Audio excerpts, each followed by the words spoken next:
Kia ora katoa. Welcome back, listeners. Happy New Year 2026. Excited to bring you another year of Stuff That Matters Now, where I get to interview people who aren't necessarily famous, but are doing wonderful work, often behind the scenes, sometimes not behind the scenes, working on a range of things that are targeted to make the world a better place. And I'm delighted that I got to interview Qiulae Wong, who is the new leader of the Opportunity Party. Qiulae is an alumni of Collective Intelligence. I first met her when she was the general manager for B-Lab New Zealand. Very smart, clear-thinking young woman, and I'm delighted to be kicking off with her for this year. I think it sets the tone going forward, and this year I want to be more intentional about interviewing people who are doing things differently, who are doing things to build more resilient communities, increase equity, and generally creating a world that I want my grandchildren to be part of going forward. So welcome back. Enjoyed this first episode. I love talking to Qiulae, and very keen to see how her first year in politics goes this year.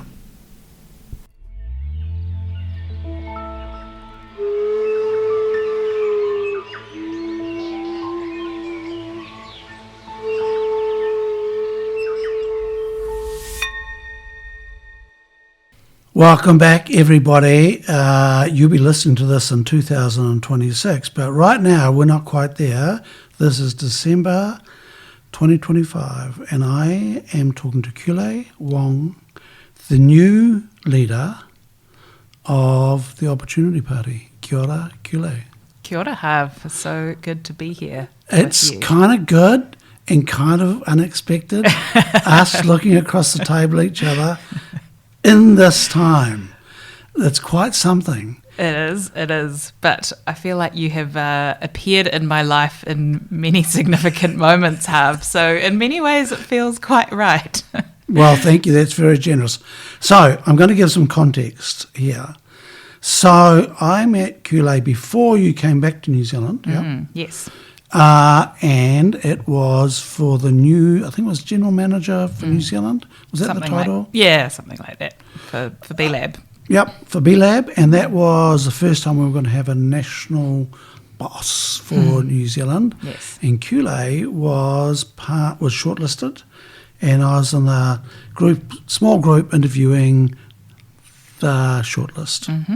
And that's where I first met you. Yeah. And I still remember being in my dining room in London and being pretty terrified with you interviewing me, to be honest. He had very straight-faced, difficult questions, had no idea whether or not I was answering them to your satisfaction. But obviously got to know you a lot after that, and really appreciate your the way that you lead and that you engage with people. Thank you. Qiulae, look, and I've told you this before, but that was an amazing lineup for that job. And we had a lot of debate around who would get the job. It was a first, it was a big deal. And I had real doubts about your age and experience. And you weren't my first choice. And I changed my mind, and I'm so pleased I did, because you did a stellar job in that role. And it was really interesting for me because you just, I use the word, you reeked of B-Lab, you reeked of B Corp, all the values of it and so forth. And I'm very pleased I changed my mind. I think you were going to get the job anyway, whether I changed my mind or not. But I remember it was a very strong group of people lining up for that role. Yeah.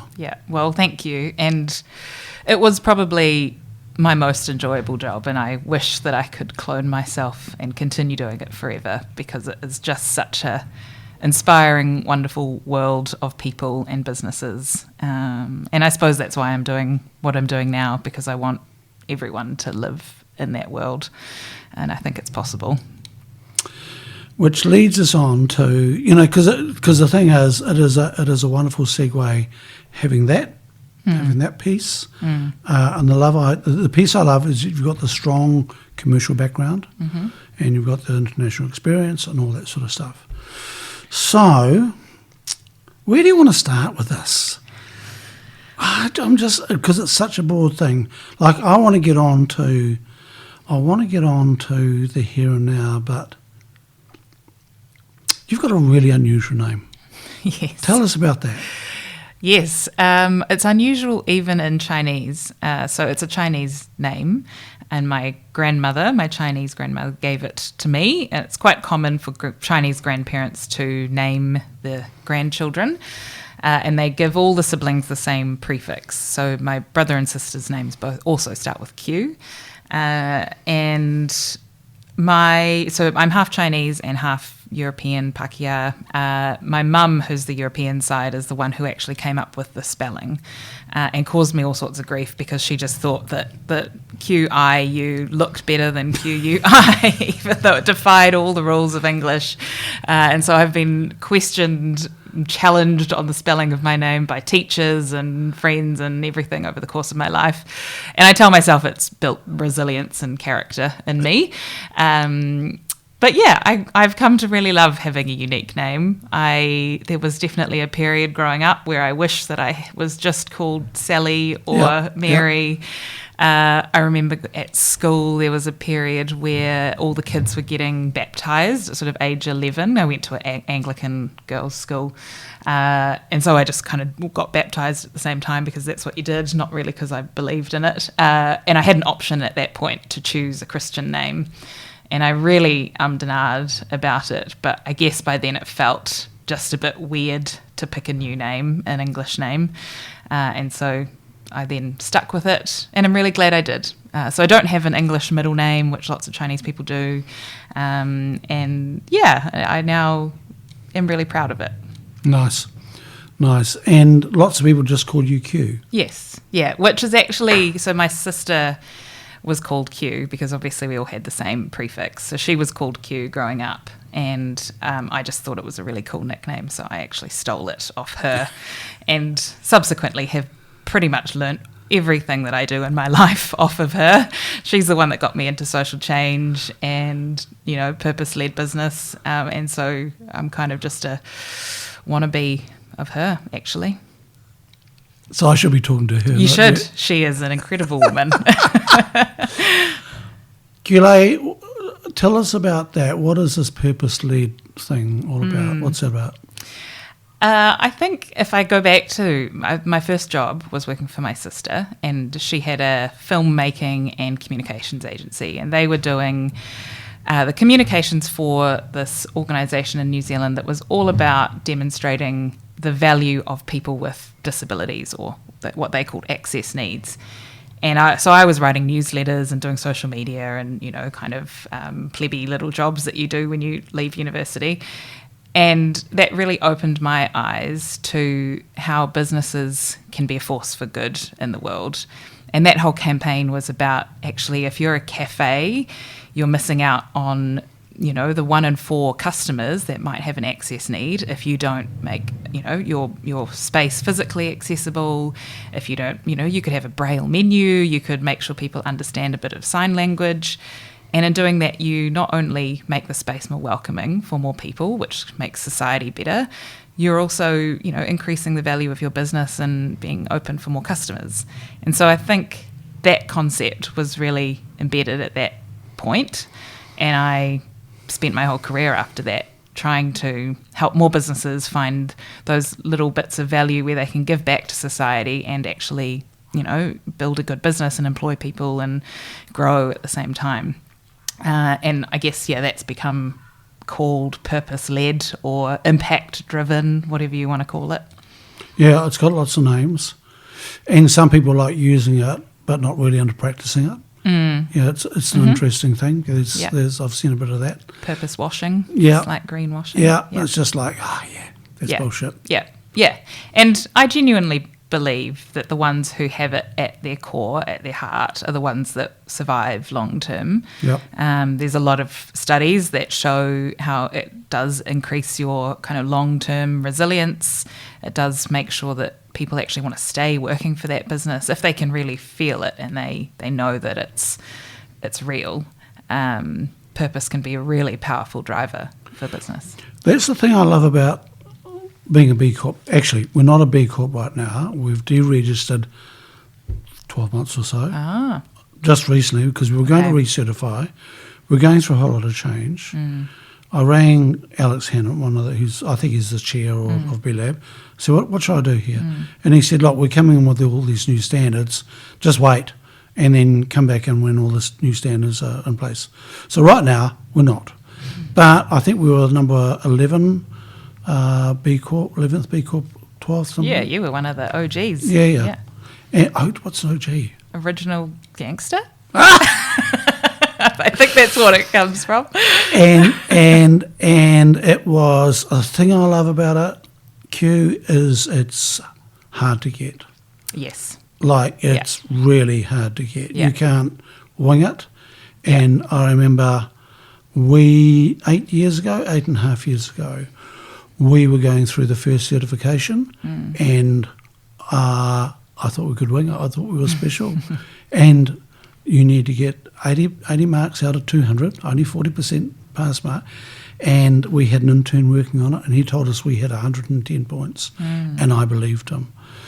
When we went through the certification, we didn't. We had 72, and so we had to go through again, and failed the second time because they put us in the wrong category, and then finally got through, and then recertified. So, but I'm really proud that we have been a B Corp because you can't wash it. Yeah. It's hard. Yeah. And it's about to get a lot harder, which is a good thing, I think, because they've got to keep raising the bar as more and more businesses can meet the standard. Yep.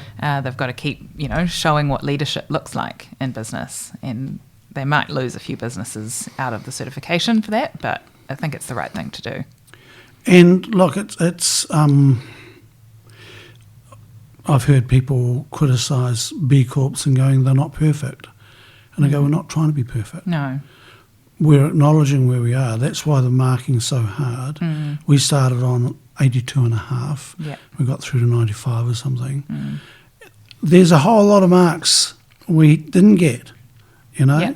and it is really hard. Yeah.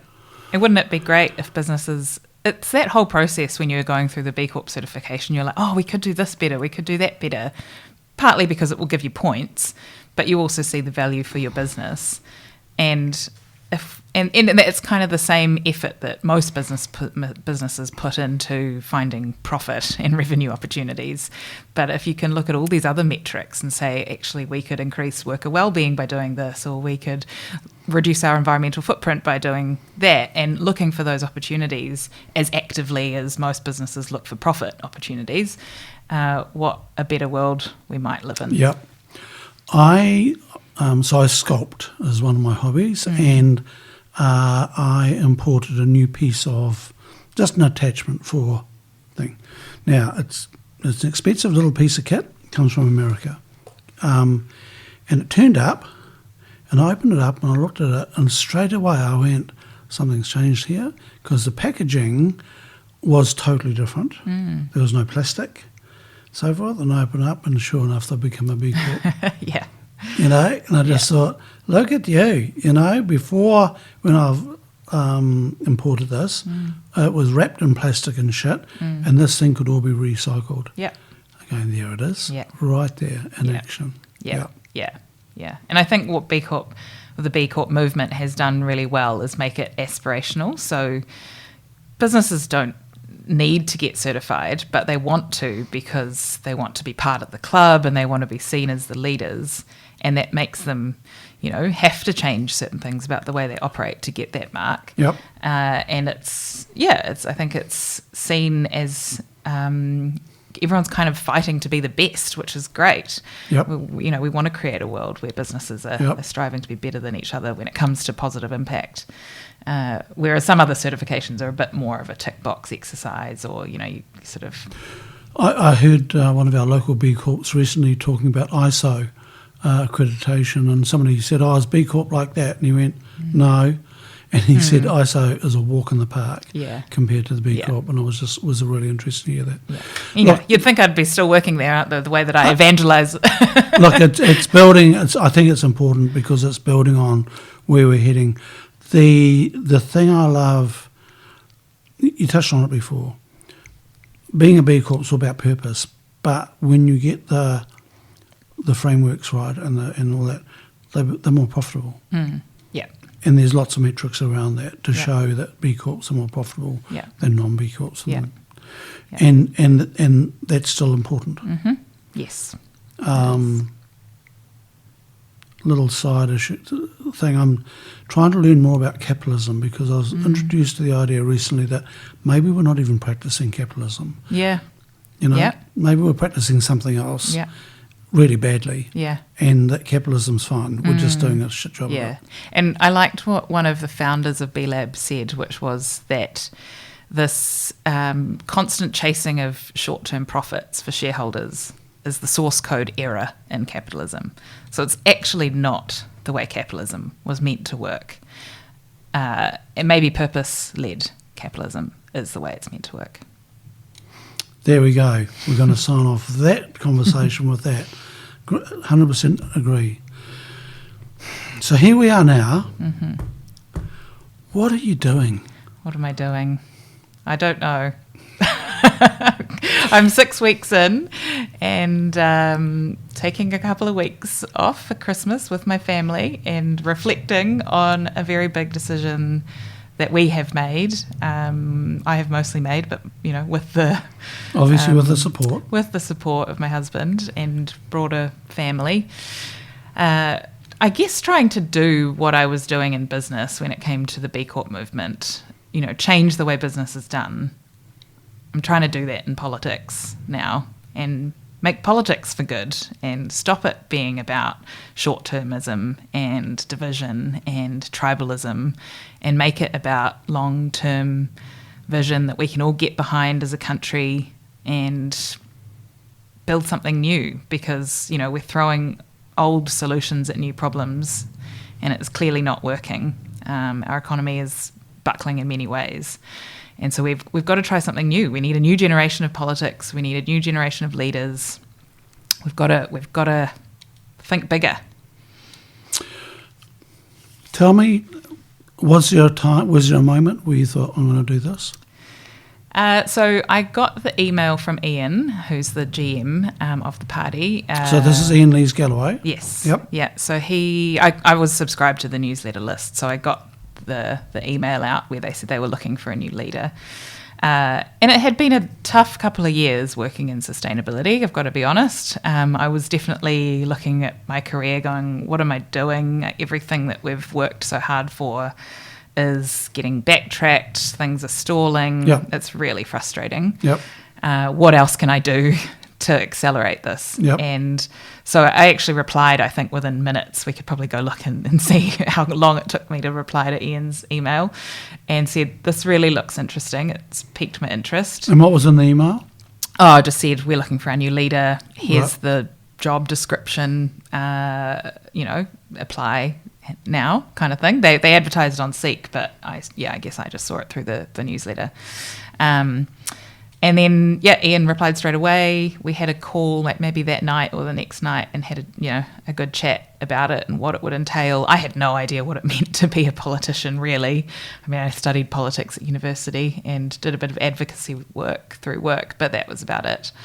I guess he didn't convince me, but he sort of gave me enough that I needed to know that it was worth giving it a shot, at least for myself, to know whether it's something that I wanted to do or not. So I sort of saw the interview process as a test for me, whether it was something I could live up to? Could I, get through the media scrutiny testing? Could I do the swing voter panel and, get through that? Could I articulate my vision and my values in a way that actually convinces people to come along? So I thought, why not? Give it a shot. And I guess, So you went through the process, and then you got the job. Yeah. And it was... I felt fairly confident throughout the process, actually. I had really good experiences, and then it came to the last hurdle, which was a town hall with members and the 3 other final candidates. And at that point, I really started to, my knees kind of buckled, and I felt like I kind of fell short at the last hurdle, to be honest. I think I got a bit intimidated by some of the other candidates who pretty much all had more political experience than I did. And one of the board members who was on the selection committee kind of said that to me afterwards. He's like, I could tell that you were looking around and you were worried. You weren't quite, your 100% self at that session. So I actually thought that I'd blown it at that last one. So when I got the call from Ian that night, I was just genuinely in shock. And we came out and told my husband, and we were like, oh my God, what, really? Is this going to happen? I had to take a few days to think about it. And that was how many weeks ago? Maybe 2 months ago now. Yeah. Okay. And so now you're out in public. Mm-hmm. You've had several interviews. I saw the interview with Jack Tame. Yeah. Did very well, I think. Thank you. Very well. Thanks. It was lovely to see. Does this sound condescending? It was lovely to see 2 intelligent people conversing. Right? Mm-hmm. It doesn't always happen when politics. Mm-hmm. Yeah. So that was a nice change. Yeah. Yeah. So now it's official. You're out in the world. You've got an election coming up. The wheels are starting to turn. Yeah. Have your values been pushed around?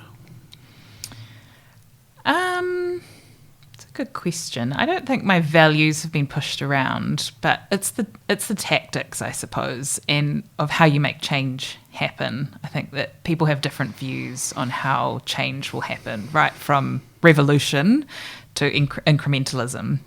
And I think that's the hardest thing for us as a party, is where do we sit on that spectrum? Are we expecting an overnight revolution, or are we going to, try tiny little things, tinker around the edges? And even within the party, I think there are different views on that. And it's definitely one of the things that's been, the biggest things I've learnt in my career in business is how to enact change and bring people on the journey. So it's that constant balance between, we've got to set the vision and be aspirational and really aim for something new, but if we don't take people along the journey, we will either just get backlash, or the whole pendulum swinging thing, people pushing back harder than you do, or if we take such tiny steps, it's just pointless. So I think it's finding that balance, which is the hardest thing.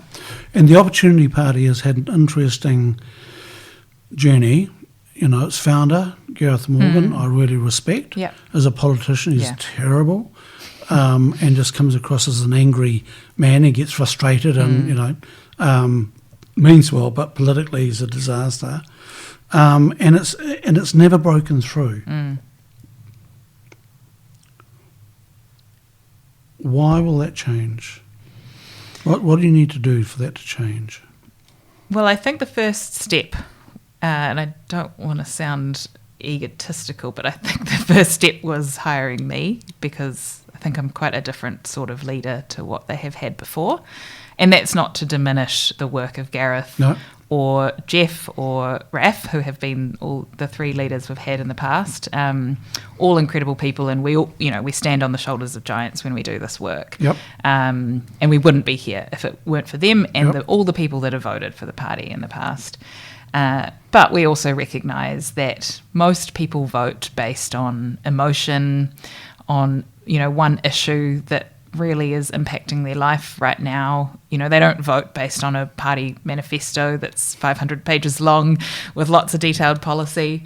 So we have to connect with Kiwis on an everyday basis. And it's awesome that we have the substance. You know, our party is full of bright people that have come up with excellent policy and ideas.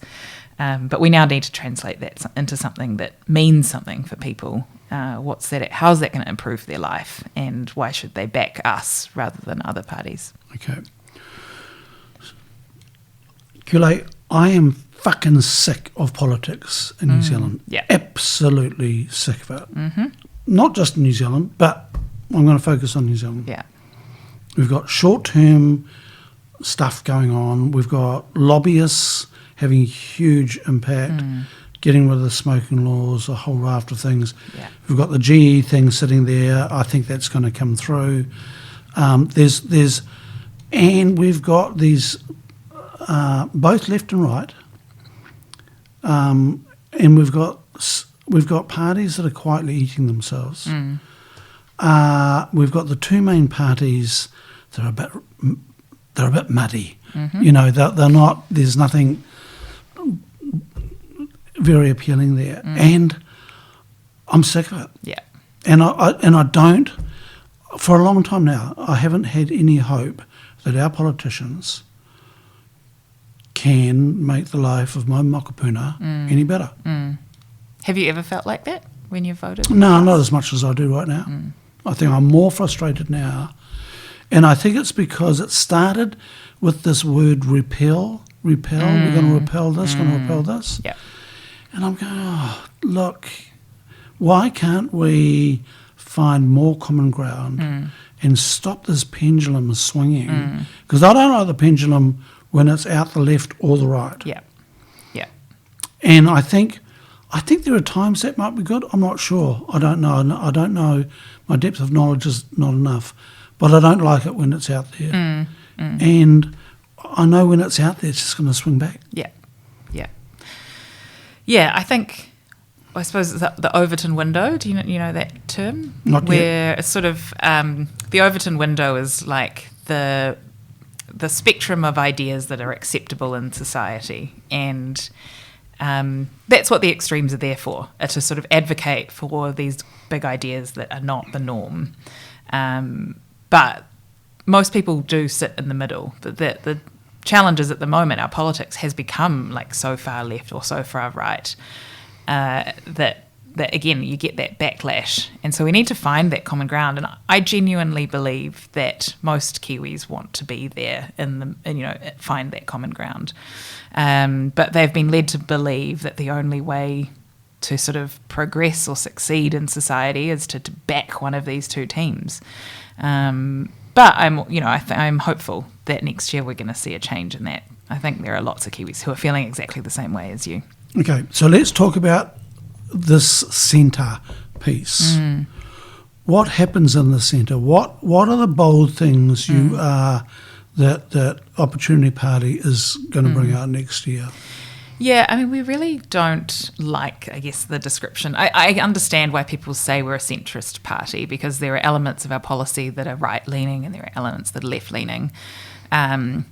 But I think that it's a slightly old-fashioned description, that left-right, and it's not so much, it's not exactly like that anymore. Our policies are bold and transformative. They will, a lot of them might take a decade to implement because they are big changes for New Zealand. And I suppose that's where that boldness and that radical disruptor description comes from for us. But we are also about being pragmatic and thinking, how can we implement this to cause as least disruption as possible? If you take something like land tax, we have to do something about our housing market in New Zealand. It's such a huge problem. My kids, it might be 15 to 20 times income to buy a home by the time they leave university. That's ridiculous. Like, it's just impossible. Yep. It's not good for anybody. No, not just for their ability to buy a home, but for the flow-on effects for what that means for the rest of the economy. Yep. It's going to stifle everything else. So that's, I think most people now are starting to accept that is an issue we need to deal with. And whatever the solution is, whether it's a capital gains tax, a land tax or a wealth tax. Those are all big things that are going to take time to implement. So we have to be pragmatic about that and be thoughtful about how we don't penalise people too much. But I think we need to have that honest conversation and stop pretending that we can, that the housing market will just boom again and then we'll all be fine and the economy will be dandy. It's kind of living in la la land. So I think that, we are a party that's willing to have those conversations and try and have a grown-up conversation about it rather than minimising it and simplifying it to something that, on the one hand, you've got National kind of just ignoring that it's even a problem. And then on the other hand, you've got Labour introducing a very, very weak capital gains tax to try and please a few voters. But neither of them is having a bold conversation. So this simplifying thing, I see people simplifying complex topics. I'm not sure why they're doing it, whether it is to appease the voters. They simplify complex things and give this sort of surety that they've got it all sorted. And I sit there and go, this is absolute bollocks. This is not clear. This is really complicated, or complex, sorry, it's really complex. And one solution is not going to make the difference. Yep. And the unintended consequences are often worse than what we had before. Yeah. And I think in this society where our attention spans are like 3 seconds, to understand anything, maybe that's what drives it. And how do we get politicians to sit down? This is the whole point of collective intelligence, is to get people to sit down with differing views and be attracted to those differing views and talk it through and talk it through and talk it through. Yeah. How do you create a space that Opportunity Party can do that? Yeah. I think it is so hard because the current system where you can simplify and win a vote based on a slogan that means nothing actually serves, it serves the status quo and it serves politicians today because they're just trying to keep their job for the next term. So that's the system we've created. I think in order to do something different, people have to experience that sense of sitting down with people and really feeling the value of different perspectives. This is, as you say, this is all, the work that you do and the work that collective intelligence does. But in my experience, I can't tell anyone that. I've told people about how amazing things like collective intelligence are, or doing something like a citizens' assembly. You can describe it, but people won't get it until they feel it. And so, I think something like citizens' assemblies, where if we could make that start with some New Zealanders sitting down and doing these things on a regular basis, where they really have to, you've got a retiree that doesn't want to see their neighbourhood intensify, but you've got a young family who also wants to see more neighbourhood cafes and pubs, and they want high-rise buildings. To make that happen, they have to sit down and figure out a solution together in a way that they're both happy. I think the more we can create spaces and experiences for people like that, the better our democracy will be. But that's a long game. It's a long game, and it's a retraining thing, Q. It's the thing that we see in the holding ambiguity, not rushing to an answer, because getting an answer, even if it's wrong, makes us feel better. Yeah. We've got an answer. It's a wrong answer. We don't care. It's going to pollute more rivers. We don't care. We've got an answer. We're moving ahead. Yeah. And they call it strategy. Yeah. And we've got so used to that. And listening to politicians being so sure about things. Yeah. But I think maybe this is just my optimistic nature. I do think that the feeling of like letting some of that bullshit go is actually quite nice sometimes. If you can accept that you don't have to have the right answer all the time, it is just such a relief. And I think we would all collectively lift a weight off of our shoulders if we stopped buying into that idea, and if our politicians could stop buying into that idea. So I guess we're going to try. I'm going to try. I have to try, because what else can I do? Sit on the sidelines and criticise? Yeah, and that achieves nothing. Look, I had a conversation with somebody on Sunday who was very passionate about the law they're trying to pass with around genetically engineering. And it was interesting. She was so passionate about it, so against it, that it sort of just gobbled up her intelligence. Because I said, well, there's a paradox here, isn't there? Because she said it would, we could lose $10 to $20 billion from the economy. I said, yep. And the opposite will be true as well, that GE will create this. So, both are true. Yeah. And she said, no, it's not true. I said, well, it is. And getting people to sit and have those discussions. Because what we find in collective intelligence, often from those conversations, you don't get big changes from that. You get small incremental things that you build on, which is the long-term thing. Yeah. And so getting people understanding the journey of build. And so this swinging from one to the other, that's because we have lost some very good politicians. We've lost James Shaw. Yeah. And I'm gutted to have lost him because... but he wasn't accepted by the Greens. Yeah.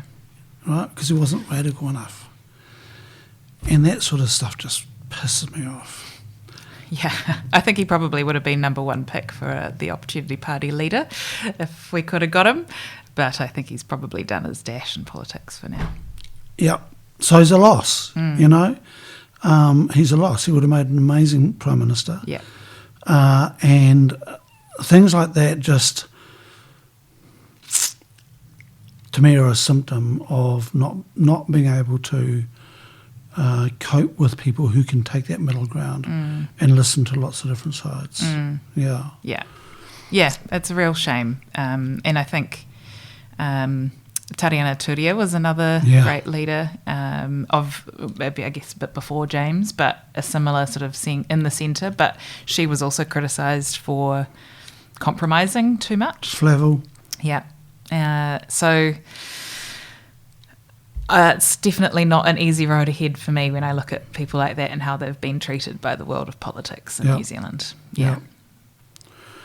What are the three main things that Opportunity is going to come out with? What are the three main pillars? Yeah. So, I mean, I think one that we've already talked about is democracy and how we improve politics for everyone and for good in this country. And our initial starting block for that is the Citizens' Assembly's policy. So that's one. So not everybody will know what those are? Yes. So Citizens' Assembly is when you take a really gnarly topic like superannuation or infrastructure or housing, and you get together a fair representation or accurate representation of that community in a room, and you get them to nut it out. You give them a few days. It's properly facilitated so that people can bring in the evidence and experts to provide potential solutions. But ultimately, it's down to the people in that room to agree, and they have to agree by a majority. But usually it ends up being by a big majority, like 80% end up agreeing on the solution. We've always found that. And, they have to, they come up with recommendations that then would be taken to Parliament and debated. So not binding, but we do believe that it would be very impossible for politicians to then turn around and reject such a thoughtful solution. And we've had some trials with this, haven't we? Yes, yeah. So Auckland Water have done one on the future of where their water sources would come from. Ireland have done this with marriage equality. There was a recent one I saw in Auckland as well on a golf course, what to do with a particular golf course in a community. So yeah, they've been tried in New Zealand, overseas. They definitely work, and they're not that expensive. They're certainly a lot cheaper than what it costs to repeal legislation every 3 years, which is what's happening at the moment. So it could save us millions, billions of dollars. Yep. I remember Rod Oram sat on that as an observer. He wasn't allowed to talk, but he sat as an observer and was just dumbfounded to see people lining up, starting with totally different views and over time. And I remember talking to him on this podcast and saying, yeah, that's collective intelligence. Yeah. We see it all the time. Yes. And when people lean into the disagreement, not lean away, Yeah. right, and get really interested in, why do you think that? Right, you're really smart. Why do you think that? And it lifts this mental's not the right word. It lifts the weight off your shoulders of having to be right. Yeah. Yeah. Yeah, Okay, totally. so that's one. That's democracy. one. And just one more point on that, I guess, which you already know, is that not only does it give us better solutions, it makes us better people because we have to understand each other better. Makes us better people. And that's what we all need to be better citizens for each other if we're going to navigate these huge challenges that we've got ahead of us. Yep. Yeah. So yes, that's one. The next one is kind of building tomorrow's economy. So what is the economy of the future going to look like? And in our eyes, that is one which is built on renewable energy, one where businesses are purpose-led and they give back to society and nature and people just as much as they take. One that's built on innovation. You know, innovation is such a core value for us as a country, but our investment in innovation has dwindled. And so the pipeline of businesses to build the next Zero or the next Rocket Lab is now getting smaller and smaller. So we need to back that, and we need to back, nature-based solutions in this country, which is also, such a secret weapon of ours, and it's what we're built on. But we're starting to lose that reputation internationally. Yep. And we're starting to lose people because bringing good ideas through is really hard. It should be easy. Got a great idea, but it's not. It's really hard. Yeah. Okay. Yep. Cool. Yeah. So next, economy. And then the third area is around, we call it the basics for all. So, New Zealand prides itself on being a country that's fair and that every Kiwi should get a fair go. But at the moment, 1 in 4 Kiwi kids don't know if they're going to get a meal in this today. More and more families are struggling to get by while at the same time house prices are skyrocketing, more and more wealth is getting concentrated into the hands of a few. Something is not working clearly there. And this is really actually the crux of what the Opportunity Party was founded on. This is what Gareth talked about a lot, is our tax system and how we make that fairer. And that is still very much a centrepiece of what we stand for now. So at the heart of that, we've got a tax reset policy, which is essentially two big things: a citizen's income, which is a bit like a universal basic income for people that know about that, and a land value tax. And together, those things will change the type of tax that we pay in this country, essentially give lower income people a massive tax break. And for those that own multiple properties, that will be a tax increase. But we think it's also a good opportunity for them to rethink and diversify some of their investments into things that are more productive. They can invest in businesses, shares, innovation. They can still grow their wealth, but do it in a way that's actually going to contribute to our productive economy. Slight deviation. In 2023, I had a sabbatical for 3 months. And I went and worked on our friend's vineyard.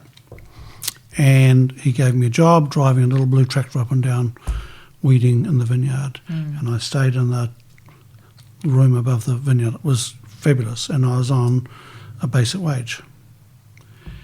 And I looked at this, what I was getting, and I thought, holy fuck. When I saw the amount of tax that came out, and it made such a big difference if I put in a bit of overtime, just how sensitive it was to getting some overtime would make a big difference. Now, I wasn't relying on that, but I thought, how do you get by on a, and I wasn't, there are people who would have been paid less than me, not at that business, but, and I'm going, it was a real eye-opener to me. Yeah. Just how big that tax Yeah. chunk was. Yeah. Or you could just go on the benefit and you get the same amount, and and that I think is one of the things at the moment people don't realise, is that people actually get penalised for going out and looking for a job, because then their benefit gets taken away. And so of course they don't. They're better off staying at home, or looking after their family and receiving that income through the government.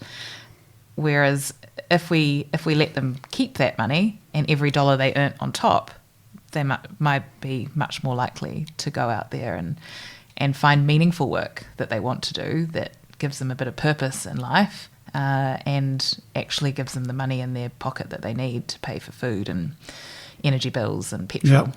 Yeah. It was a real wake-up call for me. And I looked at that and I thought, this would change my behaviour somehow. Yeah. Because I'm looking at it and going, this system's not designed for me. Yeah. This is how do I get ahead with this? Yeah. Yeah. Coming back to the left-right centrist thing. So you're saying those terms are obsolete? I don't think that they accurately. Well, let's unpack what they mean, I guess. So, right wing is meant to be sort of libertarian, economically liberal. So, free market, no government intervention, that sort of thing. Left is sort of welfare state, the government controls and owns everything. But we've got, national implement incentives, government incentives. Although they talk about, letting the market do its thing for lots of things, but they also intervene in many cases. So I don't think it's really even true that the parties are there, on the left and right in the current. But they do represent different interests, I think. And you can kind of see the current government. As you mentioned, some lobbying groups have had some influence in what types of things have been incentivised or disincentivised. So I think that's the better thing to look at, is whose interests are being represented by these different groups. I think that would give us a better picture of where we're going. I've seen a graph by Shamabeel Jacob, and he goes, look at this. Try and pick who was in government, National or Labour. And he said he can't tell the difference historically. Yeah. Can't tell. Yeah. The other one that's interesting that you hear is National are they're the fiscally smart ones. They're good for the economy. Yeah. And left-wing people don't know anything about the economy. Yeah.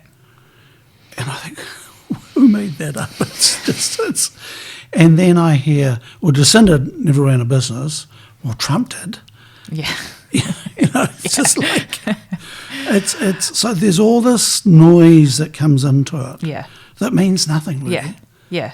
And I think one of the things I would love as an outcome of our participation in politics is that we demystify what the economy is, what that actually means. Because I was one of those people that thought I wasn't smart enough to know about how the economy works, and I worked in business, but I still felt like, and neither do I. Yeah. Qiulae, I don't know. Yeah, but as I worked in the B Corp space, actually, that's where I started to learn that the economy is just some decisions we make about how we value our resources and our time. And we can make those rules, and we have made up those rules. It's all made up. We've made up those rules in the past, and we've changed the way our economy works in different ways. Our current iteration of the economy is only, about 40 years old, this sort of idea of neoliberalism, free market capitalism. So, it's entirely possible for us to redesign it. And we can think about how best do we use our natural resources and our human capital to deliver good outcomes for all of us. That's kind of as simple as that. How do we make sure that nature continues to thrive so that we can continue to use it in a way that benefits us? And how do we look after our people so that we, don't start wars or don't tear each other down? If we start from that premise, talking about the economy, then it's something everyone can talk about, and we all need to have an understanding of how it works and how we want to shape it. It would be nice if we changed some terms as well, like, if we started using things like donut economics, and we started talking about the circular economy, and teaching people what that looks like. Yeah. Because I get frustrated when people think, oh, that's all fluffy stuff. Yeah. I'm going, it's not fluffy. This is not fluffy. Yeah. And stop using this, what's the index we use when the economy is rising? GDP. Yeah. You know? Yeah. And going, stop using that number. You know, it's Yeah. not, it's made up, shouldn't be used for this. So but once again, where does it start? Yeah. And maybe I'm in a bubble, but it does seem like people are cottoning on to that GDP is not the best measure of success. I mean, the classic examples which are used are that if there's an oil spill and we spend money cleaning that up, that counts towards our GDP as a country. And things that are not included are things like parents looking after their kids, taking time off work, looking after loved ones who are sick. That doesn't count. So it's clearly not a holistic measure of how successful we are. And it also doesn't tell us about inequality. So GDP in a country could rise, but you have, the bottom 50% owning less and less of the wealth. So I am hearing more and more people talk about that. But it's got a long way to go for it to be for us to change the mainstream narrative. It's still the thing, journalists write about every quarter. We just had the latest GDP figures, which National were elated about seeing it grow by 1%. But and on the flip side, it's really unfortunate that with the previous government, the whole wellbeing thing got really, really politicised, because that was an attempt to talk about something more than just GDP. But now it's sort of become a dirty word. Which is another one of those things that annoy me and go, we lose our intelligence fighting over shit. Yeah. We won't even open our minds to it because someone from the other team came up with it. Yeah. Who would you... Nah, I was going to ask a question around alliances and so forth. That's not fair. I won't do that. Look at me going... You can. I've got an answer for you. Have you? Okay. So who's a natural alliance for you? In terms of political parties? Yeah. I mean, I think we're most closely aligned to either National or Labour in terms of our policies and approach, and I genuinely believe we would make a better coalition partner than their other options. We don't have a preference genuinely between the two of them. As you've said, like over history, if you look back, they're not that different, even though they really like to pretend that they are. And I think we can help them continue moving things forward and bring some stability rather than perpetuating the pendulum swing. What impact would you have on them? So I think the way that we would hold each side accountable is different depending on who we were working with. If it's National in its current form, I think we would bring much more of that environmental guardrail credibility to the work that they're doing. Things like fast track don't necessarily have to be bad. If we put some good environmental guardrails around it, we could accelerate our work on renewables and, good stuff for the future of our economy. If it's Labour, I think we advocate well for the voice of business and innovation and the role that can play in the kind of world that they're wanting to build. So, I think we would lean on different aspects of our policy platform depending on who we were in coalition with, if that's the position we were in. And so I think the negotiations, if we're in that position next year, will depend on who we're talking to, what they bring to the table, and how open they are to progressing some of our ideas as well. Nice. Yeah, I even understood that. Oh, good. That's not bad. Good. Eh? Qiulae, what do we need to cover in this conversation? What have we missed out? Everyday Kiwis, what do they want? Yeah, I don't know if we've talked about that really, yeah. actually. So since you've been out and about, what have you picked up?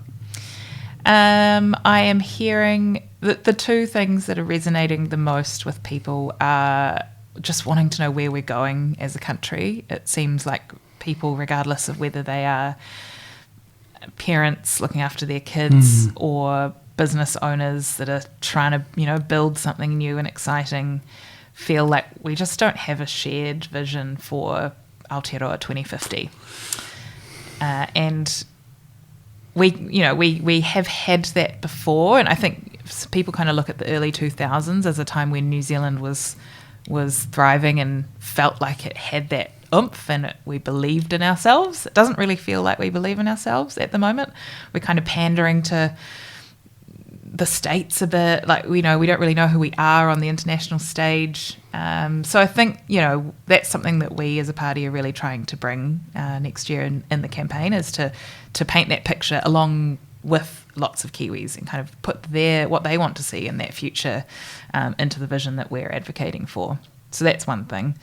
And then the other thing I think is that the division and our increased disconnection from society and wanting to actually understand each other better, which is hard because we're a little bit, probably all a bit hypocritical. We say that that's what we want, but then we get busy with our lives and we don't participate. So, I think that that's something we as a party really have to try to advocate for and make happen, because nobody else is going to do that for us.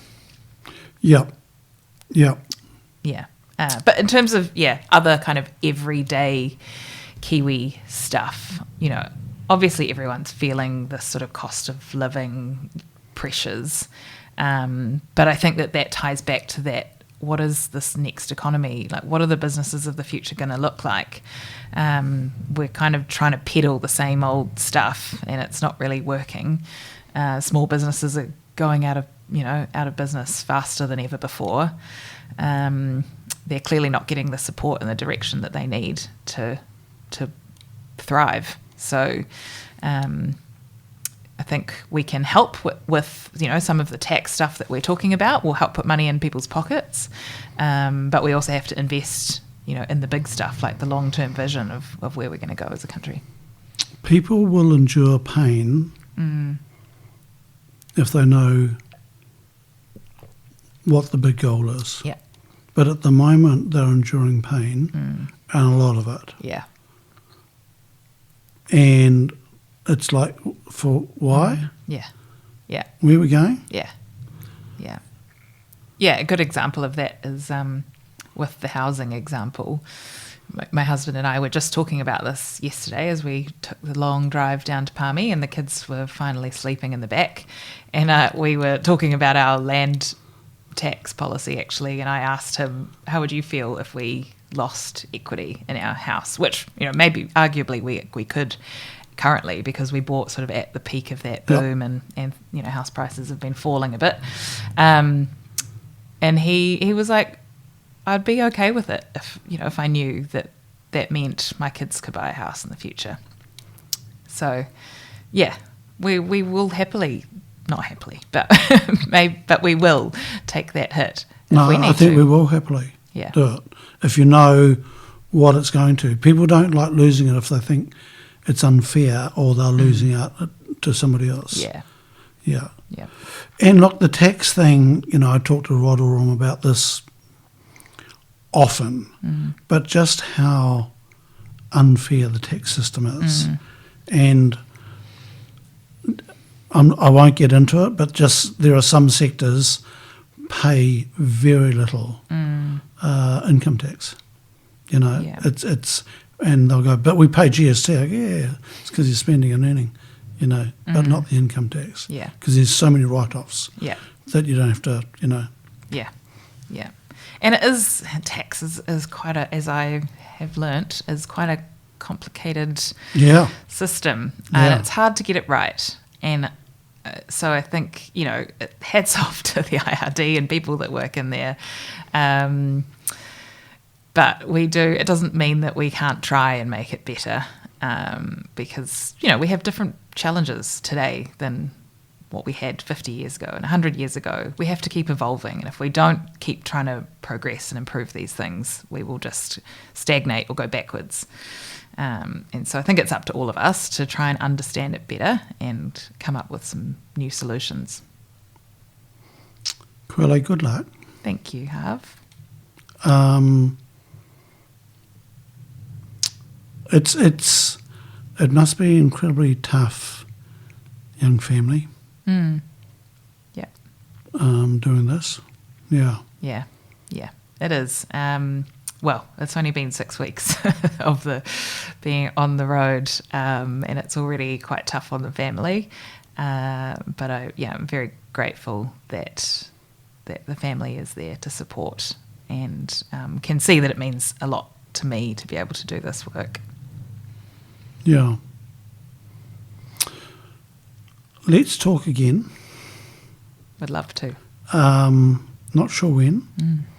Maybe maybe next year when you're in Parliament. That would be great. This time next year. Next year. Who's going to vote for you? Young families that care for their kids' futures. Entrepreneurs, business owners that believe we need to look after nature. Older people that understand what it means to think about the next generation. People of all ages, but people that want to see and believe that we can build a better future for New Zealand. On that note, I'm going to say thank you very much for your time. Good luck. Look after yourself. And I'm going to be looking on from the sidelines with so much interest and wish you the very best. And not just for me, but for my mokopuna and just going, we've got to do better. We can do better.